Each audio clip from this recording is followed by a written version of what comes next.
Goblin at Juicy Monthly. I've seen him combo three sour spot forward airs in a row off stage and gain like 30% and put the opponent at a disadvantage while being able to recover and applying pressure from that. It's crazy what Goblin can do with the air combos, and I'm excited to see what Goblin is able to do against Jake today. Yeah, absolutely. You can just get like a lot of like classic like 0 to 480 B&Bs, but then specifically I feel like Goblin and going does such a good job of calling out like specifically Steve's minecart, because back air is just like a strong enough move to break it in a lot of situations. So Jake is going to have to be a little bit careful with some of his high recoveries. He can't necessarily get away with it too much. He just has to make sure that he is mixing it up. Another challenge specific to Goblin and specific to the character that he plays, how do you actually escape the ledge when you have the constant threat, the constant fear of that side B, which is capable of cheating, much like Steve's. But game 1 starting off on Pokemon Stadium 2. Let's see what we got. Okay, starting off with that side B right there, putting Jake into a different part of pressure, and starting with the up tilts as well. Look at this, with a percent, 41 already. Yeah, it's a good thing Goblin didn't drop down, because if he dropped down, he might have been susceptible to getting jabbed by Jake instead. So just had to eat the 41% from the up tilts as is, trying to get a bit of a juggle going, but not going to be able to find the catch on the landing quite yet.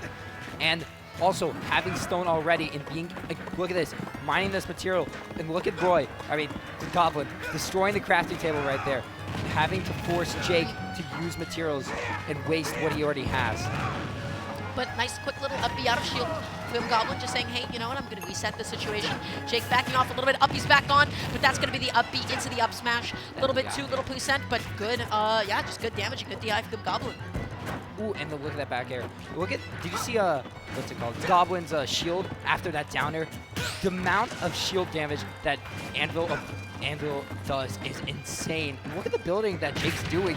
The forward smash front through the blocks is so crazy. But luckily, because of the block above Goblin's able to survive that stock.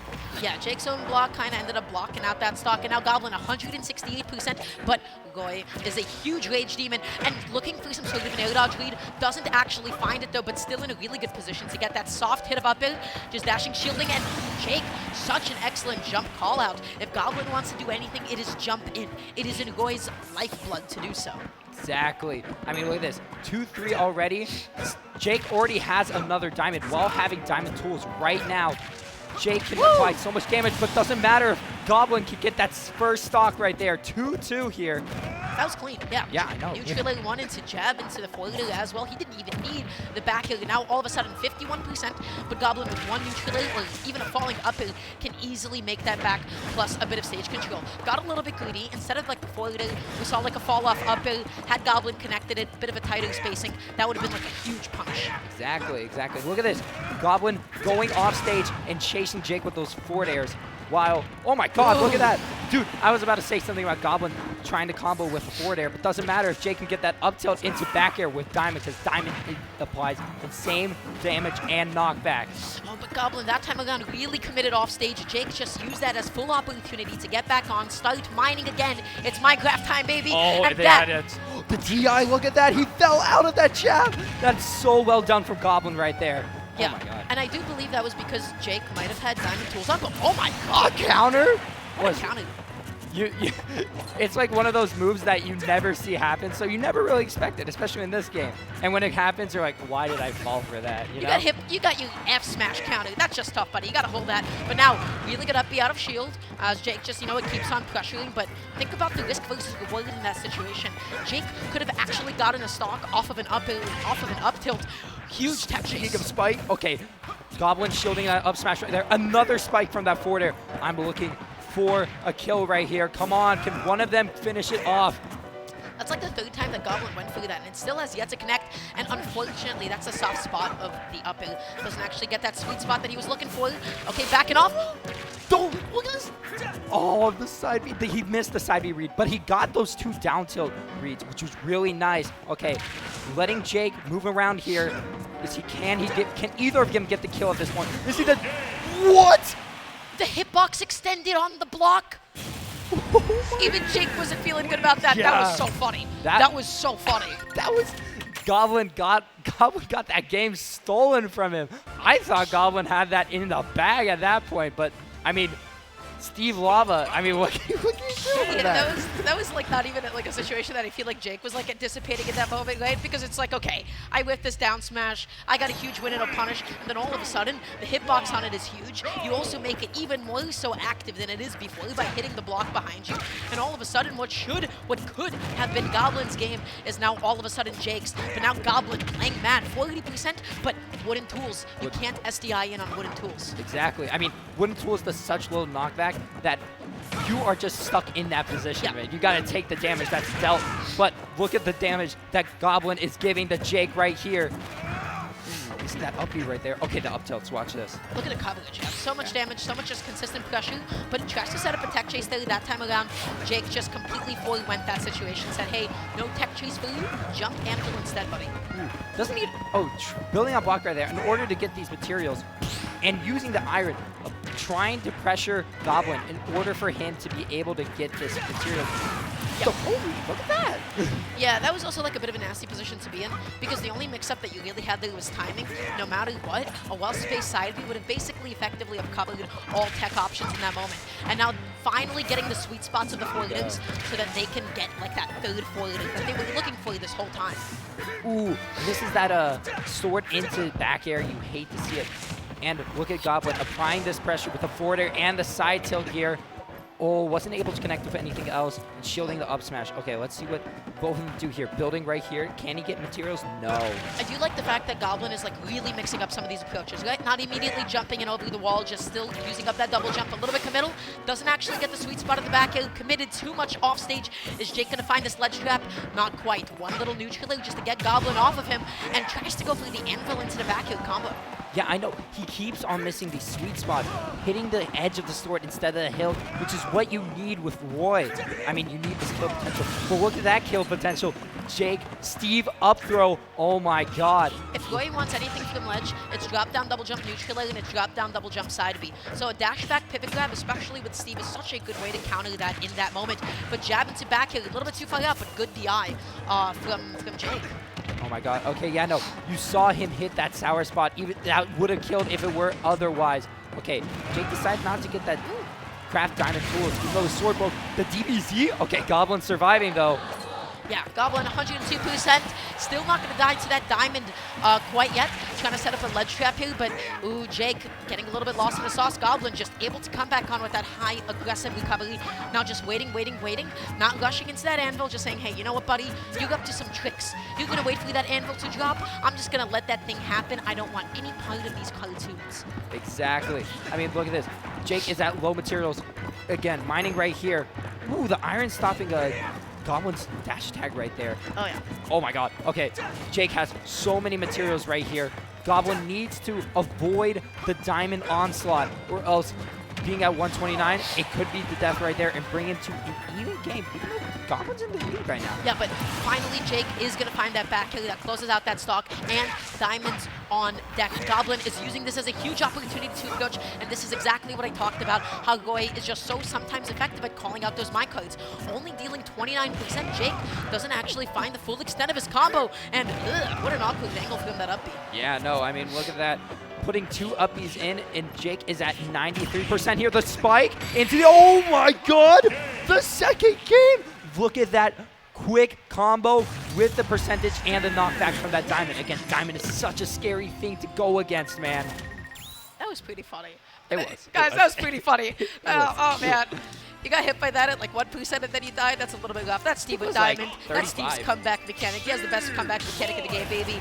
And just like that, Jake is able to take game 2. This is a best of 5 as we are into top 4. And I gotta say, if I'm Goblin, I'd be feeling like a little bit disheartened because all of these games have felt so doable, if not exactly in Goblin's favor. And it just feels like Jake is the one that's just like slightly coming up on top in a lot of these last interactions.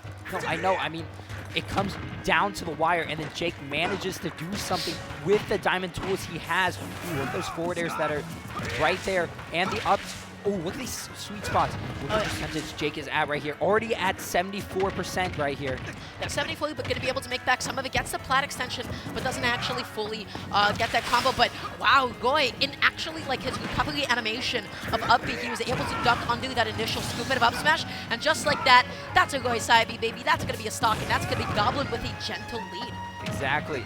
Delaying the last side B hit was able to take that stock right there. But Jake has stone tools, which means Goblin will have to respect him a little because, as you know, most of these tools do a lot of damage. But stone is like that mid-range where it does a mid amount of knockback, but also a mid amount of damage. So you have to respect it as well. Oh yeah, you know? Absolutely. You got to respect all of Steve's exactly. tools. I feel like we can say that universally about every single one of these buttons. And now Goblin just gonna be backing off a little bit here, just gently approaching.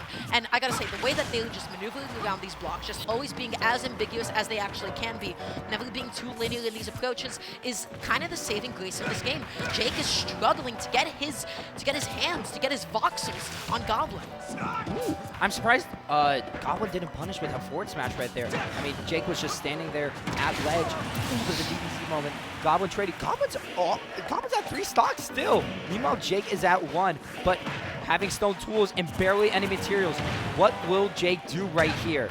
Oh my gosh, you know what? Couple of bad air dodges, that's what. Goblin just going to be capitalizing beautifully. That advantage state is so difficult to match. Just jumping in Jake's face, just saying, hey, you press the down smash, that's okay, buddy. With punish with a falling up air, huge damage avoided. And now Jake just trying to get any materials while he still can. Just backing off a little tiny bit, but right now what Jake needs most is a way to close. How does he take this stock? Ooh, you saw him trying to get the... There it is. Listen, Minecraft shenanigans, right? You bounce off that block, you go back, and it still has that golden hitbox, which means it does insane knockback and damage, which is what took Goblin's stock right there. But remember, Goblin still had 2 stocks. Jake still has a lot to go. Oh my gosh, that was beautiful. That was delaying that final hit of the side B just in case, just to catch whatever out of shield option that Jake has. Goblin crossed up Jake. That was crossed up in terms of his ankles, my friend. Yeah, I know. I mean, he did that twice. He took I think his second stock with that and taking that final stock too. I mean, as we can tell, Jake isn't expecting these delayed side Bs. I mean, like, he died, what, twice doing that? It's crazy. I mean, it's like really solid implementation, right? Because you want to be able to punish it out of shield, but then you also don't want to hold it so long that you might get shield broken by like the down angle side B. There's a lot of mix-up potentials. It's a fairly complicated situation. And speaking of fairly complicated situations, I gotta say, those jabs ongoing, that could have gone south so quickly, but I feel like maybe Jake needed one more jab, or I don't know, maybe you just gotta get an air dodge to get that spike. Doesn't need a read right there if you get those 2 up tilts into a block of smash. Again, Steve's building is crazy. Oh, yeah. It's like it's playing a different game. It's actually just playing a different game at that point, man. That's right. Right now, Jake is trying to get something going. Finally finds out forward. Such a good catch, but alas, that is a falling button from Goy. That thing is probably going to be safe enough on your shield, but that neutral, not that time. Ooh, okay, trying to explode Goblin at ledge there, not going to work. Gets gold right here. He can do insane knockback with that gold. Oh, decides to craft right here in order to get the diamond faster. Again, right there. Catching him with the minecart? Or not quite. Yeah, no, Goblin does not actually make it out of that sequence nonetheless. Think about how many ways that situation could have gone wrong. That could have been minecart into up smash. It could have been a spike. And in that case, Jake faded back and was still in a good position to get that anvil. I know all of a sudden, Jake is landing. Jake is going to get an up tilt, and that's going to be another Steve combo, baby. 56, hold that. Exactly. And take a look at that shield damage. You got to hold that as well. I mean, Steve has these golden tools. So now you get fast combos as well as the iron damage. Although you do have to manage what's it called. See the 2 forward smash? You do have to manage the durability of gold because it does, you know, go away faster. It doesn't matter. It goes away faster, but so do Goblin stocks. Exactly. All of a sudden, 3 stocks to 1. Jake is creating a roller coaster up there and came back down and dealt 47%. This game is snowballing so fast. I know. Having diamond right here, Jake is at 3 stocks with diamond in stock as well as these diamond tools. Goblin has to avoid whatever Jake is putting out right here because if he gets hit by like any move at this point, he's dead. Yeah, and making it back on with that up B, but nice F tilt on reaction. They're just going to be stuffing out that neutral, get up 100%, and diamond on deck. Jake is looking for a way to close out that stock, but Goblin is rushing with that neutral, but alas, he did not find a follow-up. I know. Okay, Jake having diamond right here. Goblin has to avoid having, and again, those 3 weak forward airs that I was talking about earlier. Okay, he might be able to make this back. He's getting the sauce. He's getting the motion, you and know? the most important thing, Steve does not have island, so that means you don't have to worry about any mine carts, you don't have to worry about any high recoveries, just gotta worry about that upbeat to the ledge. What's gonna be the ledge trap? Jab into the back air, only took 5% that stock. No. Okay, Goblin definitely has this. He just can't worry too much. You know, he needs to. If Jake can craft stone, this will go a little bit in his favor, you know? But he's having trouble due to the pressure that Goblin is applying. It's all about that island. Steve lives and dies by that island because side B is one of the best burst options. It's an incredible recovery option, and Anvil is just a big middle finger half the time. But, oh, Diamond on deck now. This could get scary. Oh, definitely. I mean, actually, no. Jake has no iron here, and Goblin is just chasing him around. The parry? Oh my gosh, I don't know if the goal was intentional, but still, F Smash can be so deceptively safe. Sometimes you don't even want to risk it. Just barely avoiding that back air. This is so difficult. Goblin needs a way to be able to get in here if they want to get this game forward. Yeah, oh my god, trying to mix him up with the minecart to the left, to the right. Not going to work against Goblin. Oh my god, can Goblin take this game right here? That dash in, dash out to bait a pull out of shield option with it, that side B. Oh, this could be so bad for Goblin, but what an angle. That was an incredible angle. Still not going to kill. So close, being at disadvantage right here. You have one iron. What are you going to do? Pull out the minecart. Oh. You caught him? Oh my god. He recovers. Oh my god. And so does Jake, making it back on with that ledge attack. Right now, Goblin just looking for any way to close both of them a little bit antsy. You win that. That was supposed to be a back end. What is happening? You just need one strong hit, either of you, to take out this game. Who's going to get it? That's the question. Goblin right now just mixing up the approaches as much as possible, just being so wary. That's a huge F-tilt. He set up that edge guard, but right now backing off just in case of minecart. That's it. Oh my god. Goblin closes out game 4 here, bringing it to a game 5, 2-2 situation. So well kept from Goblin. He had the situation under control the entire time, even when it looked like Goblin was not having it. Goblin still was able to take it and bring it to the game 5 we're about to see here, the winner's finals. That was like one of the cleanest last stocks I've ever seen from somebody. Goblin played so evasively, and more than anything, was so cognizant of the game pace. It was like, hey, Steve's got no island, cool. I know how to actually approach. Steve's got island. The way that Goblin also maneuvered around some of those minecarts, like especially rolling in on that bounced minecart on that one block, that was a beautiful interaction. But we don't have any time to talk about that. Game number 5, and Jake looking for that spike, but is going to end up whiffing it. I know, having wooden tools right here, you're going to see some heavy combos, but getting caught in the minecart, the spike? Okay, not getting a second spike. You saw him fishing for it. Ooh, and now being at disadvantage. Goblin has the pressure to put in with the hill hit attacks, you know? Yeah, the down tilts, the tech chases, the dash attacks as well. Goblin right now is just actually playing beautifully. Up to continue this juggle sequence, and not going to actually be able to find that whip punish on the upbeat, but that's A-okay. Still continues his entire pressure sequence. Jake is bleeding. I know, 116, wow. Goblin is at a solid 65, going through the block and getting that side B. All you need is a strong move. A neutral attack into back air. Ooh, catching the up B right there. Oh my there gosh. it is, the up tilt, getting that first stock right there. Goblin is the embodiment of positional pressure. The only reason that Goblin is able to get as many of the hits as they do is because of the way they aggressively dash in on your shield and then always bait a jump, always bait a roll, and then constantly punish you for it over and over again. 99% to 37, Goblin just carving themselves an opening with all these down tilts. I know. Okay, look at the pressure. Oh, look at how Goblin is trying to escape. Never mind. Jake being able to get that spike, recrafting the stone tools right here, building and mining. Okay, because look at the little amount of iron he has right here. Yeah, but just buying himself plenty of time to be able to do so. Yeah. But hey, at the end of the day, Goblin is still the one with a stock lead, albeit very volatile. Anything can happen in a Steve match. Still just directional, ill-dodging past everything that Jake is trying to cook. Just slowing down the pace of the game. Yet again, Jake just wants to have maximum resources to be able to play with. I know. You can't let Steve cook, because then it's going to be like that Monday. It's like, why did you let him cook? Because look at this. Having Diamond right here, you have to avoid this. Because any strong hit at this point, a back air, forward air, at ledge maybe, anything. Yeah, just about anything, but oh my gosh, Goblin almost going to be finding that stock for themselves. That forward, looking for the falling up build, but still fast enough. Upfield, not going to be able to do it quite yet. Looking for the jump call out. Lands back down, just looking to continue this pressure somehow. Goblin, if I'm Goblin, I'm chilling. I'm feeling pretty good about myself. I mean, you're at basically a full stock lead, and catching Jake with that up B, bringing it to 3-1.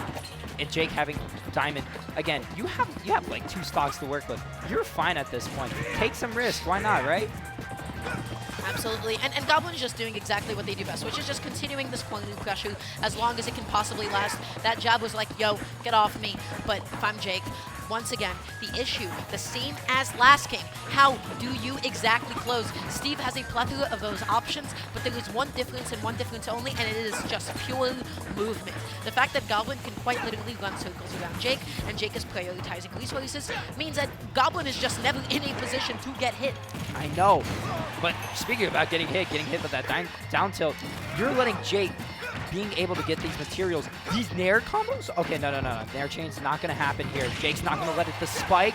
Okay, not going to lead into anything. Having Diamond, full Diamond, you keep on seeing him replenish his Diamond over and over again while Goblin is trying to destroy the blocks, you know? When was the last time you've seen anybody live to 197 against Steve? I didn't even This should not be happening at all. But Jake is just more than happy to keep mining. That spike did not kill. That is a Goy at 225. I've never seen this happen before. Like, in any bracket match I've seen before. Okay, there we go. My bad, I jinxed it. But our 2-1 right here. Goblin still has space to work with. Speaking of space, getting in that side B right there, 42, and destroying the crafting table. Yeah, so huge. That was such a good idea because now you just force Steve to go into like that one input. Now, huge jabs, goes into that F smash, but then Goblin, yet again, that directional air dodge going to be keeping themselves nice and safe. Obviously, I mean, Jake now having Diamond, all he needs is a few combos just to get in that one stock that he needs in order to bring this to an even game, obviously. And you see him building walls and walls, getting this Diamond, replenishing it right here, that back air. Listen, you see him wanting these materials. When is he going to approach and when is he going to get in? That is the question that Goblin is thinking right here. Yeah, I don't know. Jake's playing like a capitalist, I gotta say. Like, how many more resources must you take before you actually start doing something with them? Jake, please. You're a whole stock down. You gotta get something going at this point. But, yeah, now we're actually seeing Jake tune it up just a little bit. Sets up that juggle situation. Looks for the jump call out. But alas, Goblin ended up jumping all the way over him. Tries to go for that dash attack, but such a big parry from Goblin. I mean, you saw him parry, not being able to punish it off of anything, but still instilling fear in Jake, and that's what matters. This disadvantage, putting crafting table at low health.